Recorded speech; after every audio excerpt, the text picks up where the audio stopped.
Bonsoir chez vous, je suis Immaculée pour le compte de Immaculate Access et c'est votre première fois de découvrir ma chaîne. N'oubliez pas d'aimer, de partager et de vous abonner donc sur la chaîne. Voilà, que mon Dieu vous bénisse de partout où vous êtes. Je suis devant vous ce soir pour vous parler du bateau qui bloque le canal de Suez. Si vous avez l'habitude de faire des containers pour envoyer en Afrique, spécialement nous les Africains qui vivons donc à l'étranger, on s'arrange toujours toutes les 2 années, je sais pas, peut-être d'une façon annuelle, on s'arrange toujours pour faire un container. Deux fois, on le fait seul ou quand on a peu de moyens, on fait ensemble, on s'arrange toujours pour envoyer un container. Voilà, cette fois-ci, ça sera donc retardé parce que le canal de Suez est bloqué. Un gros bateau, un bateau mastodon a vraiment bloqué l'accès donc du canal de Suez. En fait, le bateau a touché la terre. Donc, la partie de la terre, là, on dit qu'en profondeur, c'est 15 mètres. Maintenant, on cherche comment débloquer, comment enlever cette terre-là pour que ça crée l'espace au moins pour que le bateau puisse accéder donc au canal, au tunnel de Suez. Mais jusque-là, on est en train de fournir pas mal d'efforts. On sont en train de tenter, mais en vain, ça n'a pas encore débloqué. Et vous pouvez voir derrière ce bateau, autant d'autres bateaux qui attendent parce qu'ils veulent accéder. Et jusque-là, on dit que à partir donc du canal, tant que c'est bouché comme ça, il n'y aura pas d'accès. Alors, on suggère que les restes des bateaux fassent le tour donc de l'Afrique, aller en bas la tournée, aller de l'autre côté pour atteindre donc l'Europe et l'Asie. Parce que au fait, le canal de Suez, c'était, comment on disait, le raccourci pour rejoindre ces deux bouts du monde. Mais bon, voilà, comme c'est bouché maintenant, il n'y a plus d'accès. Donc, tous les bateaux sont là en train d'espérer que demain ou après-demain, on pourra travailler. Mais jusque-là, on essaye. En tout cas, ils n'ont pas pu débloquer, ils n'ont pas pu enlever ce sable-là pour permettre à ce bateau de passer. C'est un port conteneur qui contient 20 000 conteneurs. Rendez-vous compte, 20 000 conteneurs. Il y a des gens qui ont proposé à ce que l'on puisse carrément vider le conteneur, qu'on enlève. Mais sur les eaux, c'est très difficile. Parce que, en fait, le conteneur, pour le mettre sur ce port conteneur, ici sur terre, donc par terre, on utilise une grue pour le déplacer parce que les conteneurs qu'on envoie, c'est trop lourd. Ça plein de véhicules à l'intérieur. D'autres, en tout cas, pas mal d'accessoires, pas mal de trucs dedans. C'est vraiment lourd. En plus, 20 000. Comment on va faire cette opération sur la mer? De les déplacer du port conteneur sur un autre. C'est vraiment difficile. C'est presque pas faisable. Mais tout le monde est en train de compter. Au début, on a parlé de 10 jours. Aujourd'hui, j'ai vu que les Américains proposent leur aide au Caire, donc en Égypte. L'Égypte n'a pas encore accepté. Il y a une équipe qui est sur place et tout. J'ai vu aussi la réaction de Vladimir Poutine qui dit non, depuis longtemps, je vous propose de faire autre chose ici. Voilà qu'aujourd'hui, on est coincé parce que en fait, on a dit que ce canal de Suez et tous les bateaux qui circulent là, c'est comment ça rapporte 8 milliards à l'économie du monde. Donc là, c'est vraiment un manque à gagner. Plus le temps passe, plus les jours passent, l'économie du monde est en train de pleurer ou d'être vraiment serrée tout et tout parce que c'est pas possible.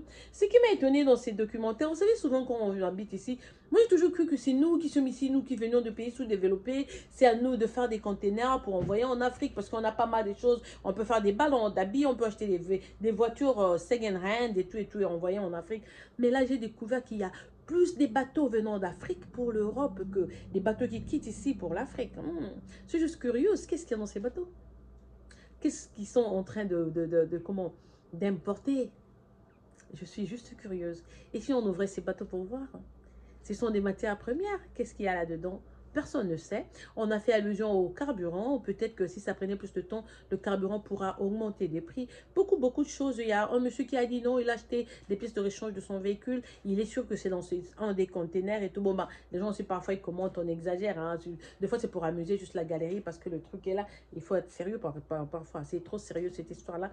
Parce que si on dit qu'un truc qui touche, donc, qui fait bénéficier l'économie du monde avec 8 milliards par jour. Rendez-vous compte par jour. Là, ça fait déjà 4 jours depuis que ce truc-là est bloqué. Donc, 8 fois 4, là, et les 3, 2, là, les 32 000, là, je vous dis que c'est de la folie, quoi. C'est beaucoup d'argent, ça aura de répercussions donc sur l'économie du monde. Et puis là, on ne sait pas comment faire pour donc déterrer la partie qui est souterraine là. Mais je vois que les pays du monde commencent à essayer donc de venir ensemble et voir, trouver des stratégies, comment vraiment déboucher, parce qu'ils veulent reprendre. Ce qui dérange, c'est que même à la mer Méditerranée, la mer Rouge, donc il y a beaucoup d'autres bateaux qui attendent parce que comme il n'y a pas accès, ils sont là. Tout le monde a peur de faire le détour de l'Afrique pour aller entrer de l'autre côté. Vous savez pourquoi? à cause des pirates. Il paraît que de l'autre côté, là, il y a plein de pirates et eux, ils sont prêts, ils attendent, hein, parce qu'il y a des pirates qui sont sur mer, qui connaissent bien la mer que tout le monde. Alors, si vous passez par là, ils pourront donc attaquer et voler carrément, comment je peux appeler ça, une cargaison ou quoi que ce soit, je sais pas. Donc, c'est un peu ça. Comme je disais, j'étais juste curieux. Je voulais vraiment savoir ce qu'il y a dans ces conteneurs. On dit que des milliers de conteneurs quittent l'Afrique tout le temps pour l'Europe. Alors je me dis, il y a quoi dedans? Du cacao, il y a du coton, du cobalt, du cuivre, quoi que ce soit. Voilà, c'était juste pour vous dire vraiment que l'Afrique, c'est au fait la plaque tournante de l'économie du monde. Bien que l'on puisse nous minimiser ou peut-être pas vraiment nous respecter comme on le faisait. Souvent, quand on parle de nous, on nous traite pour de moins que rien, comme si l'on n'avait rien, comme si l'on n'apportait rien. J'avais vu une vidéo de quelqu'un qui a dit que non, voilà, si on doit tuer la moitié de la population, blablabla, ce truc-là sur la pandémie, on disait que non, il faut faire ça parce que les Africains, en fait, ils ne valent pas la peine. Déjà, ils n'arrivent pas à l'économie du monde et tout et tout. Pendant que c'est l'Afrique vraiment qui est la plaque tournante de l'économie mondiale. 8 milliards par année. D'autres des bateaux là venant de l'Afrique qui viennent vers l'Europe et tout et tout. Non, quand même, je crois qu'on mérite un respect et quelque part, on mérite du respect. Et j'espère que ces gens-là, juste parce qu'on ne pourra pas ouvrir et savoir, mais juste regarder ces documentaires, aller sur CNN, aller sur CNBC, sur Fox, il y a beaucoup de documents, des vidéos sur ça. Vous serez mieux informés. En tant qu'Africaine, je suis vraiment contente. Désolée à nous qui faisions donc des conteneurs pour envoyer en Afrique parce que, pardon, ma soeur et moi, nous devions faire un autre en Afrique. En avril, on comptait sur l'argent des taxes et tout pour envoyer un conteneur. Quand je lui ai donné la nouvelle, elle a failli pleurer. C'est donc la tristesse. Mais petit à petit, donc, on va attendre, on sera patiente jusqu'à ce que le truc sera débloqué. Sinon, tous ces bateaux-là n'auront pas. On a même dit que cet endroit-là, il fait très froid, même pour les gens qui guident le bateau, même ceux qui travaillent là. Donc, déjà 10 jours là-bas, c'est déjà extrême pour leur santé. Peut-être que d'autres équipes seront envoyées sur place et tout. C'est donc ça. On est en train d'essayer, mais bon, je crois que l'Égypte fera mieux d'ouvrir carrément et dire que non, voilà, on veut vraiment de l'assistance, il faut que les autres viennent et tout. Si les Américains peuvent aider à déterrer la partie là pour que le bateau puisse avoir accès, on sera content. Et puis désormais, ils doivent diminuer un peu leur... parce qu'on a dit ce bateau-là est juste très gros, c'est un très gros, comme je dis au début, mastodonte, donc c'est tellement large et tout, donc c'était difficile. Donc désormais, peut-être au lieu de mettre 20 000 containers sur un port bateau, peut-être qu'ils pourront aller à 14 000 ou 12 000. Et quand ils construisent, ils doivent être sûrs que c'est pas si vaste que ça à cause de ce tunnel-là. Ils doivent considérer comment la grandeur du tunnel, de la porte là pour entrer au tunnel, comment, si je peux dire même porte, je veux dire l'ouverture.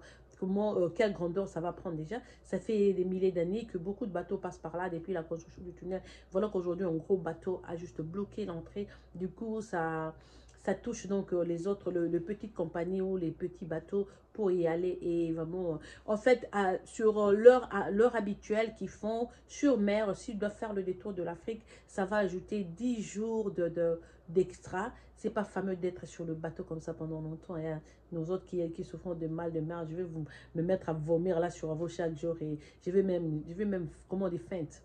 Je vais même tomber syncope déjà avant la fin. Juste la sensation de la mer là pendant longtemps. Non, c'est un truc à faire pendant 10 minutes, 10 jours comme ça va et tu sors. Mais quand ça doit faire, je dois prendre des jours et des mois comme ça fait mal. Donc voilà, si vous aviez des projets, si vous comptiez faire des containers à envoyer en Afrique, suivez donc les informations chaque matin ou le soir. Au cas où, venez sur ma page parce que des trucs pareils, ça passe pas chez moi. Je dois en parler pour éveiller beaucoup de mes frères africains parce que nous faisons toujours des containers à envoyer en Afrique. Sachez que cette fois-ci, ça sera un peu retardé. Et dire que ce blocage, là, ce bloc de tunnel coïncide avec l'argent qu'on a donné de stimulus, l'argent des taxes. Beaucoup de gens ont prévu déjà d'envoyer des containers, mais à cause de ça, sachez que ça va changer la date, ça va changer de date. Donc, vous allez pousser votre manœuvre ou votre projet jusqu'à ce que le tunnel soit débloqué. Je suis sûre que vers la fin, ils vont accepter l'aide des États-Unis, parce qu'avec les engins qu'il y a ici, je crois qu'ils pourront déboucher cet espace-là aérienne pour que le bateau puisse passer. Voilà, donc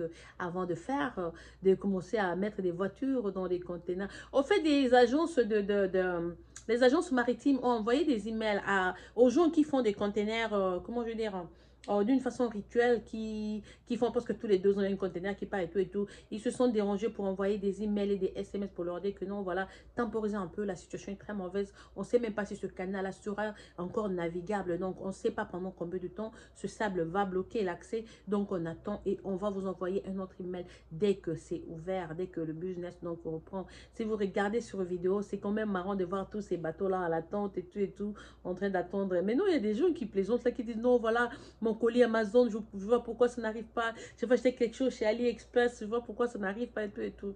Et ouais, n'importe quoi, mais c'est juste pour amuser la galerie parce que je vous dis que dans ce conteneur-là, il y a plus que vous n'imaginez. Il y a beaucoup, je sais qu'il y a beaucoup de matières premières là-dedans et beaucoup de trucs venant de partout dans le monde et tout. Comme je venais de le dire avant, j'étais curieuse de savoir ce qui vient vraiment de l'Afrique pour l'Europe et bon, bah, juste question de curiosité. Je peux bien deviner. Si ça venait par exemple du Congo, je sais que c'est le coton, le cuivre et autres. Et tout. Si ça venait de la Côte d'Ivoire, du Ghana, je dirais, bon, ben, c'est plein de cacao dedans. Si ça venait d'autres, vous savez comment les histoires qui viennent là, de chez nous, là et tout. Mais bon, voilà, c'est pour l'économie du monde et tout le monde. Nous faisons tous partie du monde, même si nous, que les gens traitent du tiers-monde, nous n'en profitons pas. Et pourtant, ça vient de chez nous. Et pourtant, l'économie du monde dépend de l'Afrique et tout, même si l'enfant africain n'en profite pas tellement. Mais bon, souhaitons toujours bonne chance parce que dans le business, c'est un peu ça. Quand on envoie le conteneur, on est content. Donc, c'est une affaire qui concerne tout le monde. Nous qui vivons à l'étranger, nous qui faisons donc des conteneurs à retourner au pays. Voilà la mauvaise nouvelle qui est là. Mais j'ai la foi. Je sais que en moins de mois, ça va s'ouvrir. Ils feront de leur mieux. Ils trouveront donc solution. C'est pas les États-Unis, la Russie ou même d'autres pays européens pour revenir donc ensemble et travailler. Étonnant quand même des choses qui bouleversent pas le fonctionnement, comment je dis, bon, disons le fonctionnement carrément du monde, c'est des choses qui étaient sûrement prévisibles. Ils pouvaient déjà étudier dessus et dire que non, voilà, désormais, il y a certains bateaux qui ont la grandeur de la baleine ou autre chose, ou de port d'avion. Bon, désormais, on doit peut-être agrandir déjà cette ouverture. Comment ils ont gardé la même ouverture pendant longtemps et puis ils mettent maintenant de ports de containers plus grands que ça? C'était quoi dans leur tête et tout? Ils pouvaient donc appréhender cela avant d'autoriser ce gros port container prendre route donc sur ce canal de Suez. Donc voilà, mon espoir est que ça finira bien par passer et que business vont reprendre et nous qui envoyons des containers, on aura encore la chance d'en faire. Peut-être si pas cette année, peut-être l'année prochaine, mais bon, on est là vraiment plein d'anxiété. On attend donc la fin. Voilà, j'ai donc prévu de partager ça avec vous, mes amis, vous qui êtes aux États-Unis, en Europe, à Londres, au Canada. Nous qui faisons des containers pour l'Afrique, voilà, on a donc une pause maintenant. On doit attendre jusqu'à ce que le canal de Suez soit débouché. Voilà, c'était votre soeur Immaculée Malmol qui vous aime, vous chouchoute et vous apprivoise à outrance. On va revenir demain avec une autre vidéo. Passez donc une excellente soirée chez vous et bon début de semaine déjà pour demain lundi. Au revoir.